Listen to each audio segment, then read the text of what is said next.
ऊपर गाली कूद डाला, फिर मम्मा को चाहता मारा, फिर लाइसेंस से आगे लगा दी। दहेज का लालच इंसान को दरिंदा बना देता है, इतना दरिंदा कि वह अपनी ही पत्नी, अपनी ही बहू और अपने ही घर की बेटी को जिंदा जलाने से पीछे नहीं हटता।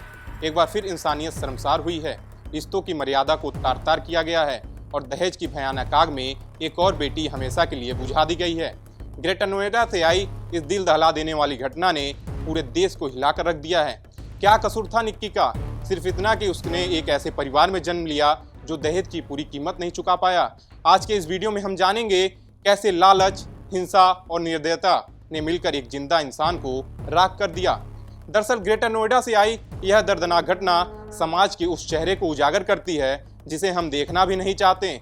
ये कहानी एक लड़की की है जिसका नाम निक्की है। एक ऐसी लड़की जिसने अपने सपनों को ससुराल की दहलीज पर रख दिया था।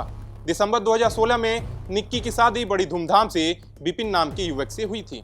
उसके माता पिता ने अपनी हैसियत से बढ़कर दहेज दिया था, स्कॉर्पियो कार, नगद पैसे और न जाने क्या क्या, मगर लालच का कोई अंत नहीं होता। निक्की के शादी के कुछ समय बाद ही ससुराल वालों की तस्वीर सामने आने लगी। पति विपिन, सास दया, ससुर सतवीर और जेठ रोहित लगातार 35 लाख रुपए की अतिरिक्त मांग करने लगे। निक्की के परिवार ने किसी तरह और चीजें दी, एक और कार तक दे दिया, मगर फिर भी मांगे खत्म नहीं हुई और शुरू हुई मारपीट और प्रताड़ना का सिलसिला। निक्की और उसकी बड़ी बहन कंचन दोनों की शादी एक ही परिवार में हुई थी। दोनों को ही आए दिन लड़ाई झगड़े का सामना करना पड़ता था। यहाँ तक कि ससुराल के लोग निक्की और उसकी बहन को कभी खाना न देना, कभी पीटना और कभी ताने मारना, यह उनके दिनचर्या का हिस्सा बन चुका था। कई बार पंचायतें बैठी, समझौते की कोशिश हुई, लेकिन ससुराल वाले नहीं बदले। निक्की की बहन कंचन बताती हैं कि उस रात यानी 21 अगस्त को सब कुछ बदल गया। कंचन ने कहा कि उस रात निक्की को पहले बेरहमी से पीटा गया, उसके सिर और गले पर चोटें की गईं और जब वह बेहोश हो गई उस पर ज्वलनशील पदार्थ डालकर आग लगा दी गई। पड़ोसियों ने तुरंत दौड़कर निक्की को अस्पताल पहुंचाया। पहले स्थानीय अस्पताल और फिर सफदरजंग हॉस्पिटल दिल्ली रेफर किया गया, लेकिन रास्ते में ही निक्की ने दम तोड़ दिया। निक्की के बेटे का एक वीडियो सोशल मीडिया पर वायरल हो रहा है जिसमें वो साफ कहता है, पापा ने मम्मी को लाइटर से जलाया। अभी साहब ने क्या देखा था बताना बेटा। मम्मा के ऊपर गाली कूद डाला, फिर मम्मा को चाहता मारा, फिर लाइसेंस से आगे लगा दी थी। इस मासूम की बातों ने पूरे देश का दिल चीर कर रख दिया। अब सिर्फ आरोप नहीं, एक मासूम की आंखों देखी गवाही भी सामने आ गई थी।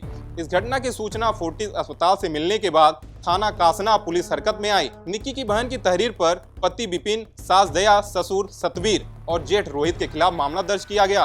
पुलिस ने पति विपिन को गिरफ्तार कर लिया है, जबकि बाकी आरोपी अभी तक फरार हैं। उनकी तलाश जारी है। निक्की की मौत कोई अकेली घटना नहीं, हर साल हजारों महिलाएं दहेज के नाम पर प्रताड़ित होती हैं, कई तो जान तक गंवा देती हैं। सवाल उठता है कि क्या कानून काफी नहीं, या कानून तो है लेकिन समाज अब भी सो रहा है। भारतीय कानून में दहेज के खिलाफ सख्त प्रावधान है। आईपीसी की धारा 498A और दहेज निषेध अधिनियम जैसी धाराएं महिलाओं को सुरक्षा देती हैं, लेकिन असली लड़ाई मानसिकता की है। जब तक समाज खुद नहीं बदलेगा, बेटियों की चिताएं यूं ही जलती रहेंगी। निक्की अब इस दुनिया में नहीं है, लेकिन उसका सवाल हमारे सामने है, क्यों एक बेटी को सिर्फ इसलिए जला दिया गया क्योंकि उसके माँ बाप 35 लाख रुपए और नहीं दे सके? कितनी और निक्कियों को मरना पड़ेगा ताकि हम जागेंगे? क्या अब भी समय नहीं आया है कि दहेज मांगने वालों को समाज से पूरी तरह बहिष्कृत कर दिया जाए? निक्की की मौत सिर्फ एक खबर नहीं, यह एक तमाचा है हमारी सोच पर जो लड़कियों को अब भी बोझ समझती हैं। खैर, अब इस खबर पर आपकी क्या राय है, कमेंट करके जरूर बताएं। बाकी देश दुनिया के तमाम खबरों को देखने के लिए देखते रहिए पंजाब केसरी टीवी। हमसे जुड़े रहने के लिए हमारे YouTube चैनल को सब्सक्राइब करें और नई वीडियो की नोटिफिकेशन के लिए बेल आइकॉन को दबाएं।